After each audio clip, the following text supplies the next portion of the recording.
Smart at Work vous est présenté en partenariat avec Manutan.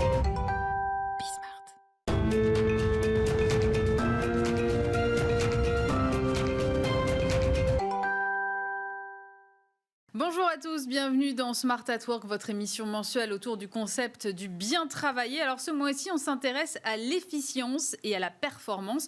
Deux concepts évidemment mis à rude épreuve pendant la crise. Comment maintenir la performance quand on a finalement aussi peu de visibilité? Comment mesurer l'efficience des entreprises? Quels sont les leviers pour améliorer la performance sans négliger la place de l'humain? Autant de questions auxquelles on va tenter de répondre avec mes invités dans Smart at Work.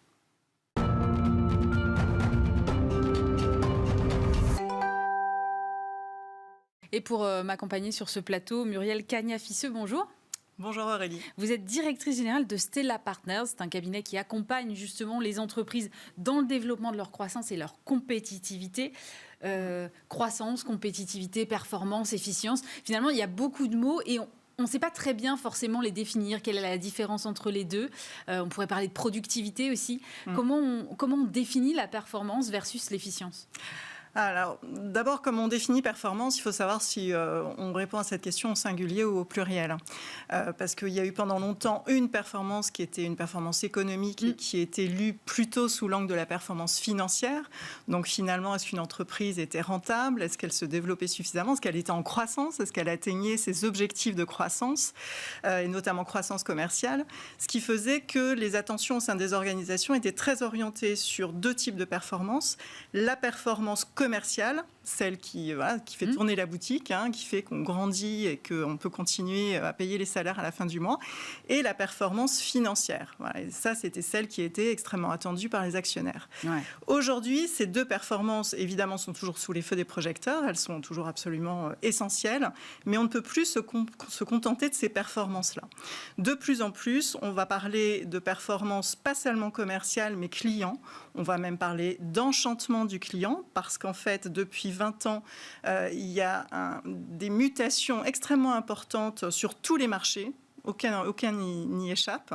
De par l'arrivée de grandes plateformes comme les GAFA, comme les Batix en Chine, qui viennent challenger considérablement les business models, et de par l'arrivée de tout ce tissu de start-up, de nouveaux entrants qui arrivent avec des produits innovants ou une manière innovante de les proposer à leurs clients, et un mode de fonctionnement beaucoup plus agile, radicalement différent. Ce qui fait que les clients que nous sommes tous, les consommateurs que nous sommes tous, au fur et à mesure que nous engrangeons des expériences clients différentes, avec ces grandes plateformes, avec ces petites start-up qui vont vite grossir, eh bien, on devient de plus en plus exigeant. On attend une expérience client radicalement différente par rapport à nos fournisseurs habituels. Et par exemple, à partir du moment où Amazon nous habitue à être livré d'à peu près n'importe quel produit, à peu près n'importe où sur le territoire, en moins de 24 heures, voire en moins de 2 heures en zone urbaine, on ne comprend plus pourquoi, quand on demande un renseignement, quand on commande une nouvelle carte bancaire, quand on veut faire une acquisition quelle qu'elle soit, on doit attendre 1 semaine, 2 semaines, 3 semaines, voire davantage. C'est plus possible du tout. Donc, aux performances commerciales et financières, s'adjoint de plus en plus la performance client, l'excellence client, qui s'appuie sur la capacité d'une entreprise à être commercialement efficace, mais aussi sa capacité à enchanter son client, à générer de la satisfaction client, et finalement à tenir la promesse client. Et ça passe par ce qu'on appelle la performance opérationnelle, justement, être capable de tenir la promesse client au lieu donné, avec un produit qui correspond à la commande en bon état. Et la performance aussi relationnelle, on va parler de cet enchantement. Cet enchantement, il est au rendez-vous quand il y a eu cette performance opérationnelle, quand la promesse a été tenue, mais de plus en plus, le client va chercher le supplément d'âme, l'enchantement, qui va faire qu'il va se souvenir d'une expérience particulièrement, parce qu'il y a une charge émotionnelle en général assez forte, et qui fait donc que son fournisseur, l'enseigne qu'il a face à lui, n'est plus interchangeable avec n'importe quel autre, et qui fait qu'il va rester fidèle et qu'il va continuer à consommer. Et la dernière performance qu'il faut adjoindre, c'est la performance de plus en plus sociétale et environnementale, évidemment avec les enjeux environnementaux de décarbonation de l'économie. Les fameux critères ESG. Absolument, absolument. Ces considérations deviennent de plus en plus importantes. Le côté aussi inclusif qui va aller beaucoup plus sur des performances sociétales. Tout cela fait que la performance aujourd'hui au sein de l'organisation s'appréhende au pluriel. Alors c'est intéressant parce que ces mutations profondes qui se font au niveau de la performance attendue se font en parallèle avec une évolution majeure apportée par la pandémie, qui est un changement radical des critères de compétitivité d'une entreprise et de ceux qui vont peser. Il y a deux grands types de compétitivité, on va dire, au sein d'une organisation. Il y a la compétitivité coût et la compétitivité hors coût. La compétitivité coût, aujourd'hui, elle est vraiment très fortement mise à mal par la crise. Pourquoi ? Parce qu'on entre dans une période d'inflation et notamment d'augmentation du prix de l'énergie et des matières premières. Donc ça va peser lourd au sein des entreprises. Il y a aussi une tension, et notamment sur les secteurs en tension au niveau RH, sur les salaires. Donc là aussi, on va avoir une tension de plus en plus forte sur le coût salarial, sur le coût des ressources humaines. Donc on voit que là, il y a deux facteurs parallèles qui arrivent, qui sont évidemment étroitement liés, mais en tout cas qui sont en train de peser de plus en plus au sein des organisations et qui font que non seulement il va falloir y faire face, mais en plus il va falloir chercher comment on peut générer de la compétitivité autrement. Et du coup, on va aller beaucoup plus du côté de la compétitivité hors coût, qui était déjà au cœur des attentions précédemment, mais qui va l'être par nécessité davantage encore aujourd'hui. Alors, on parle beaucoup d'innovation dans la compétitivité hors coût, qui est absolument indispensable, et toute la digitalisation aujourd'hui de l'économie en est évidemment un facteur très important. Mais il n'y a pas que l'innovation, il y a aussi la performance opérationnelle, c'est-à-dire la capacité justement à rationaliser la manière dont on conçoit et dont on produit et dont on livre un produit ou un service à un client final, qui fait que c'est fluide, qui fait qu'on ne génère pas de non-qualité, de défauts, de retours, de services après-vente, et qui va à la fois enchanter le client parce qu'on est capable de tenir la promesse, et en plus qui va générer le moins possible de coûts de non-qualité. Voilà. Donc on a cette innovation, cette performance opérationnelle, cette qualité finalement, et puis un pan aussi très important de compétitivité hors coût, c'est tout le pan qui concerne les collaborateurs. Voilà. Et c'est pour ça que non seulement on parle d'expérience client de plus en plus, elle est au cœur des stratégies des entreprises aujourd'hui, mais on parle de plus en plus d'expérience collaborateur et d'enchantement des collaborateurs. Et quand on est de surcroît sur un marché en tension qui manque de compétences, eh bien, il faut être de plus en plus dans cet accompagnement. Et là où on prêchait parfois un peu dans le désert, quand on disait il y a quelques années avec d'autres experts que la satisfaction collaborateur, c'était important parce que c'était un motif de fidélité et d'engagement au quotidien. Parce qu'il ne suffit pas d'être présent dans son entreprise le matin à 9h.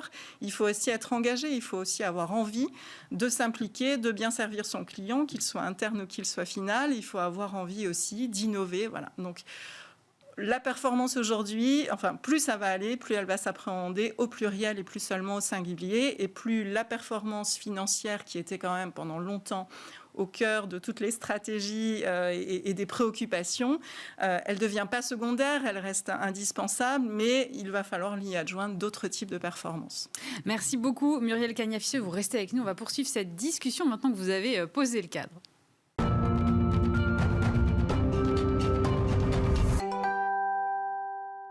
On poursuit cette discussion donc avec Muriel Cagna-Fisseux, fondatrice et directrice générale de Stella Partners. Jean-Jacques Gressier, bonjour. Bonjour. PDG de l'Académie du Service, et Antoine Compin, bonjour. Bonjour Aurélie. Vous êtes donc directeur général de Manutan France. C'est vrai que, je le disais au début de cette émission, finalement, quand on pense performance, on pense rendement, compétitivité, et finalement, quand on écoute Muriel, on se dit « mais non, mais en fait, aujourd'hui, c'est plus du tout ça ». Vous, par exemple, chez Manutan, comment est-ce que vous définissez la performance ? Alors, j'ai écouté Muriel attentivement tout à l'heure et je rejoins sur beaucoup de points, notamment sur la performance n'est pas qu'économique.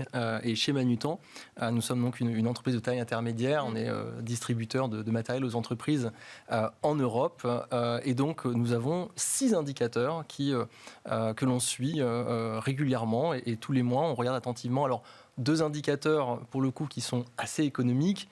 Le chiffre d'affaires et la profitabilité, mais 4 autres indicateurs, vous allez voir, qui sont plus qualitatifs et qui rejoignent un petit peu ce que vous mentionniez tout à l'heure.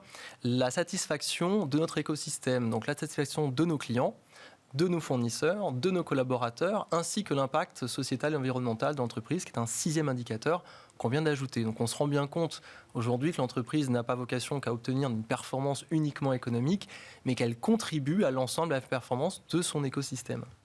Mais quand même, cela dit, c'est lié quelque part, parce que si votre client est content, il revient, il rachète, et donc vous êtes plus profitable. Enfin, je schématise, mais c'est un peu l'idée quand même. C'est plus que l'idée. Chez Manutan, nous savons que les entreprises qui durent sont celles qui rendent leurs clients heureux. Donc il y a une vocation d'entreprise à satisfaire ses clients. On voit bien que c'est un cercle extrêmement vertueux. Ce qu'on défend, nous, c'est le bien travailler. Le bien travailler, c'est l'adéquation entre la performance économique et l'épanouissement de son écosystème.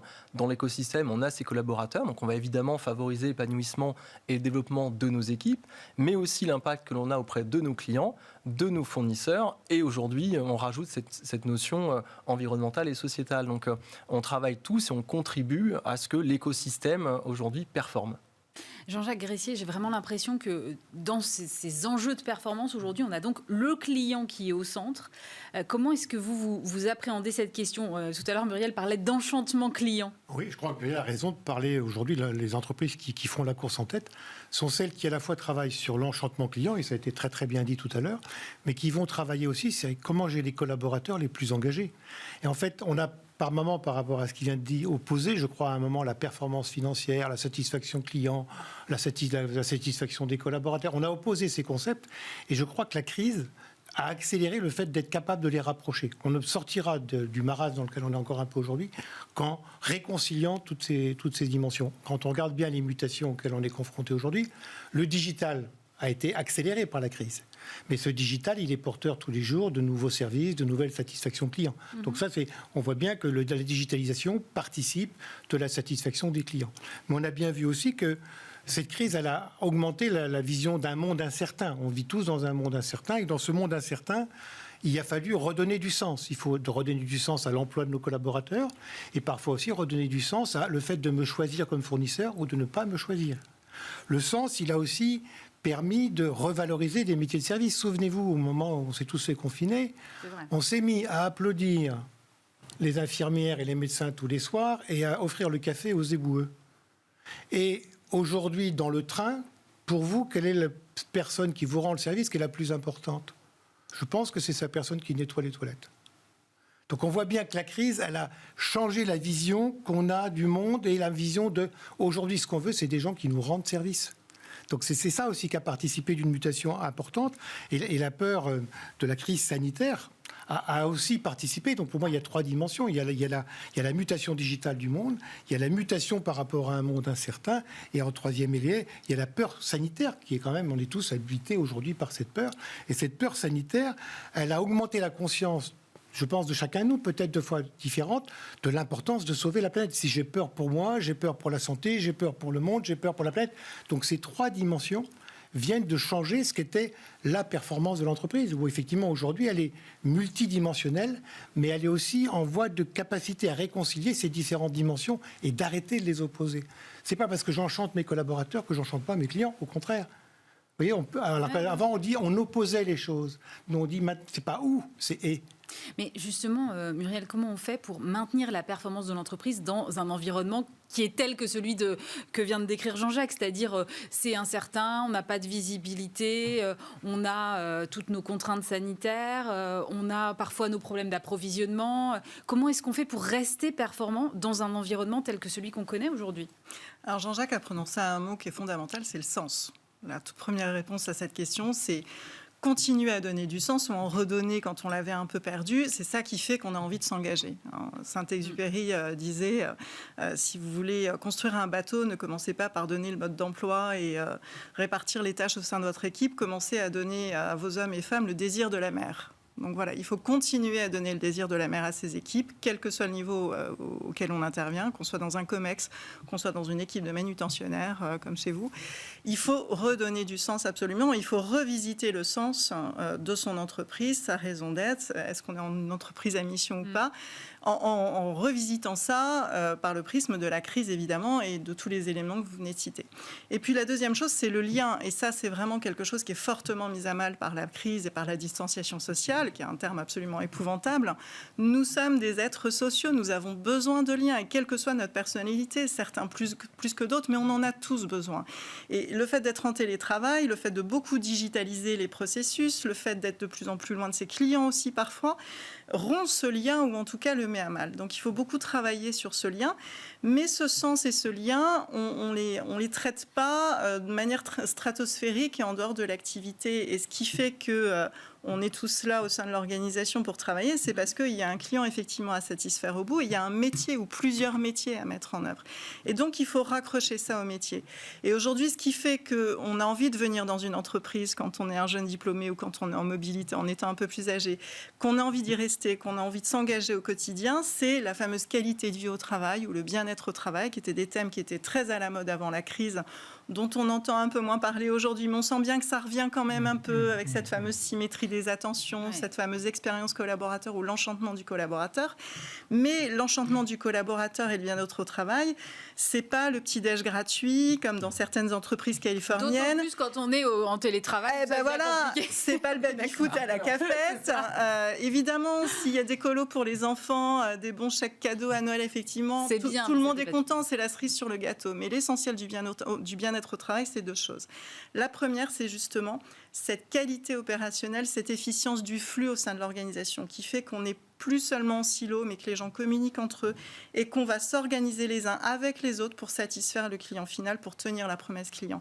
Si je viens travailler le matin et que je sais que je vais disposer des moyens, des informations, des outils, des ressources nécessaires pour bien travailler, pour bien accomplir ma mission, je suis content d'arriver. Si j'arrive le matin et que je sais que je vais avoir des applications qui vont bugger, ça va ramer, et puis on ne me donne pas les bonnes infos, et puis j'ai pas ce qu'il faut pour travailler, forcément je suis en frustration dès que j'arrive et donc j'ai pas envie de m'engager. Et le deuxième levier du bien-être au travail, c'est la qualité du lien managérial. C'est est-ce que je suis en confiance avec ma ligne hiérarchique? Est-ce que je suis reconnue? Est-ce que je sais que je serai soutenue et aidée si j'en ai besoin?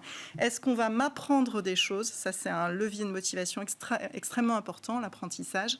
Et en plus, c'est bien parce que non seulement ça nourrit l'engagement personnel, mais en plus, ça nourrit la richesse de l'entreprise. Une entreprise qui est performante, pour revenir au sujet, c'est une entreprise qui apprend tous les jours et dans tous les domaines. Et c'est comme ça qu'elle reste au top niveau, qu'elle se hisse au top niveau et qu'elle y reste. C'est parce qu'elle va continuer à apprendre tous les jours.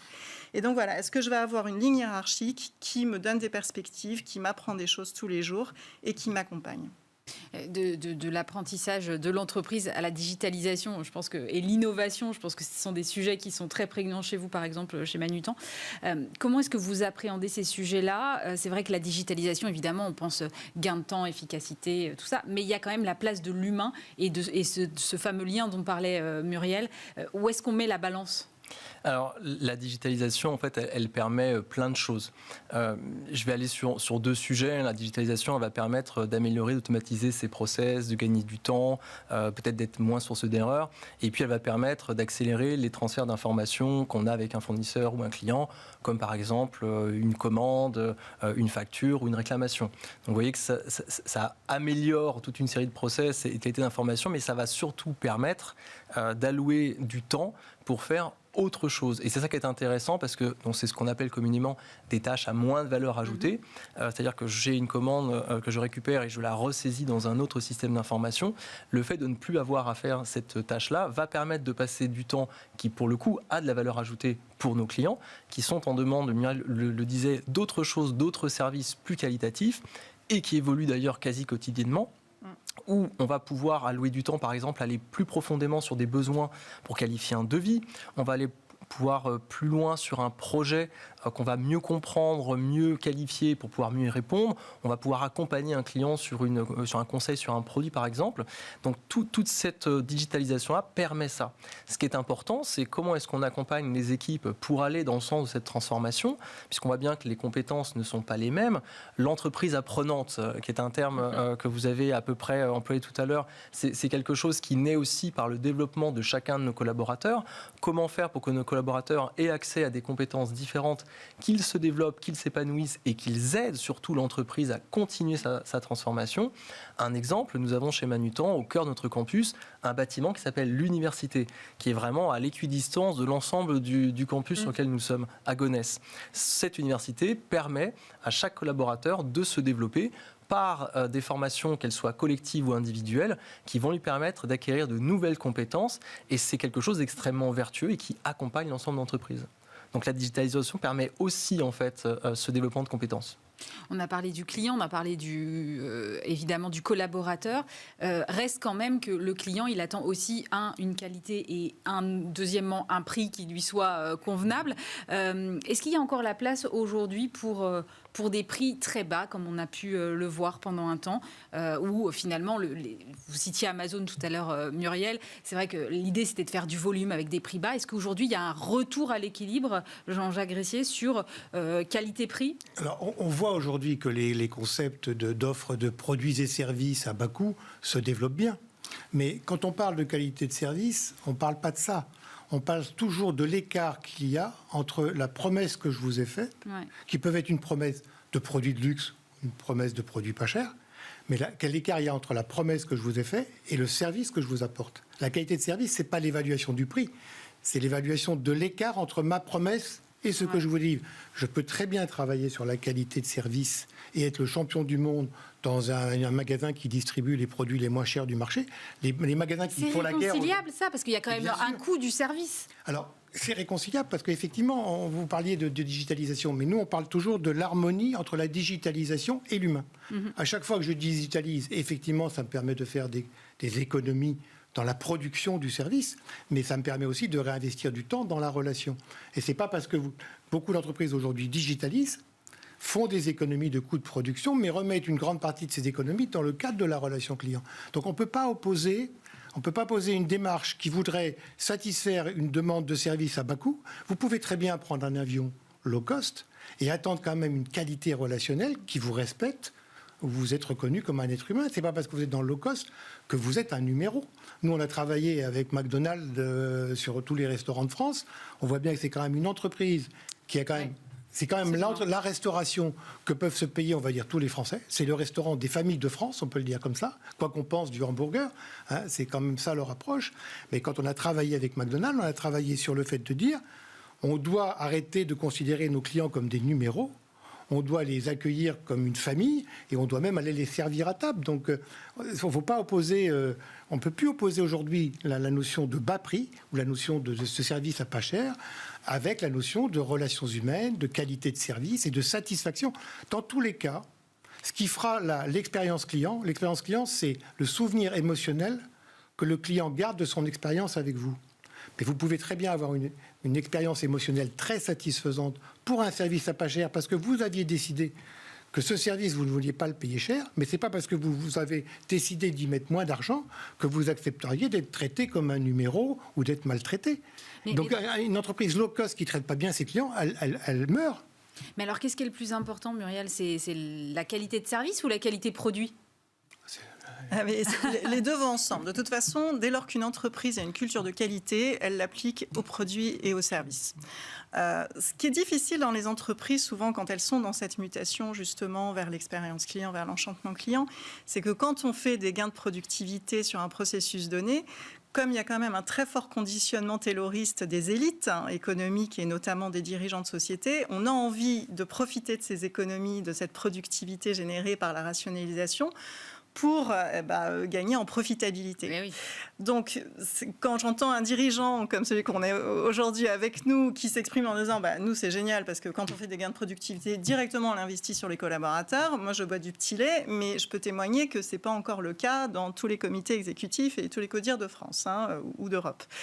Donc voilà, c'est ça la mutation qu'on a. Là on a un précurseur en fait avec nous, il faut en être conscient. Voilà, quand on regarde cette émission et qu'on n'est pas dans les entreprises tous les jours, il faut être conscient quand même que tous les boards ne résonnent pas encore tout à fait comme ça. Même si ça commence à arriver pas mal dans le discours, mais dans les faits, c'est plus compliqué. Alors après, comment on réconcilie les deux ? Ce qui est intéressant, c'est que dans ces démarches de satisfaction et de performance, notamment opérationnelle et client, on est dans des cercles vertueux. C'est-à-dire que plus on est performant pour fabriquer son produit, moins on génère de coûts de non-qualité, donc moins on génère de coûts. Plus on est performant d'un point de vue relationnel, dans son expérience client, plus on fidélise le client, plus il a envie de s'équiper chez vous.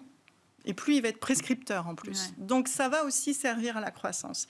Et plus on est dans la performance collaborateur, plus le collaborateur s'engage tous les jours. La productivité d'un individu, c'est l'envie qu'il a de travailler. On peut venir au bureau ou être en télétravail et se connecter et faire toute autre chose, ou avoir l'esprit ailleurs et faire les choses de manière machinale. Et donc on n'innove pas, donc on ne fait pas d'amélioration continue.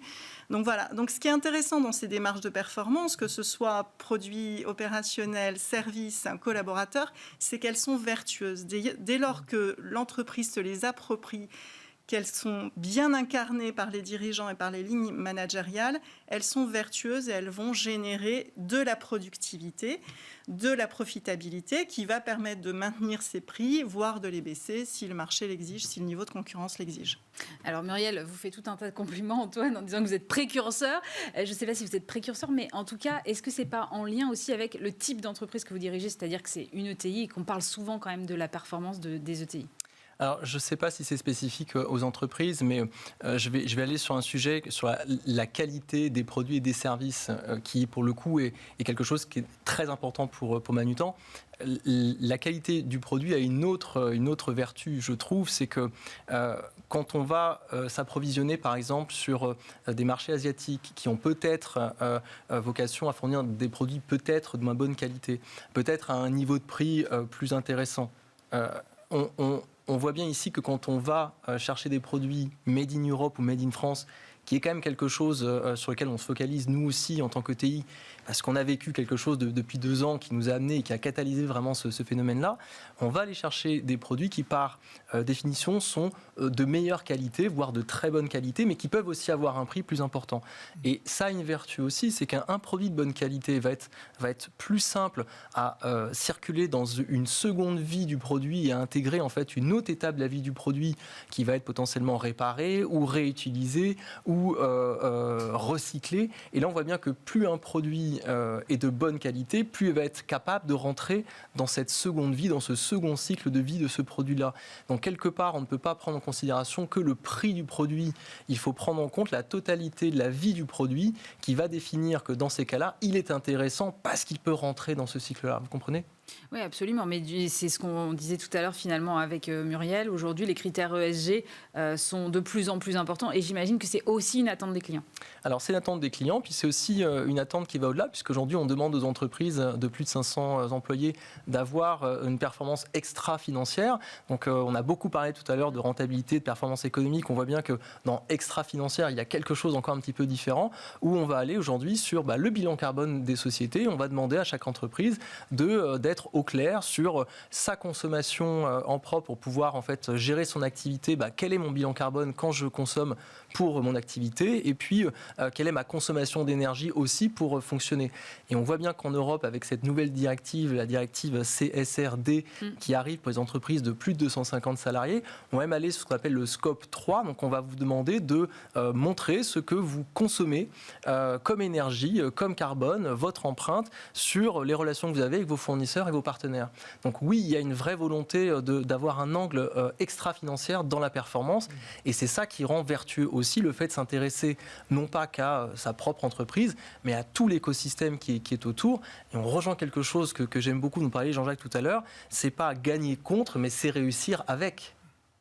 C'est un très beau mot de conclusion. Merci beaucoup Antoine Compin, directeur général de Manutan France, Jean-Jacques Gressier, PDG de l'Académie du Service et Muriel Cagna-Fisseux, fondatrice et directrice générale de Stella Partners. On se retrouve bien sûr le mois prochain sur Bismart pour un nouveau numéro de Smart at Work. Smart at Work vous a été présenté en partenariat avec Manutan.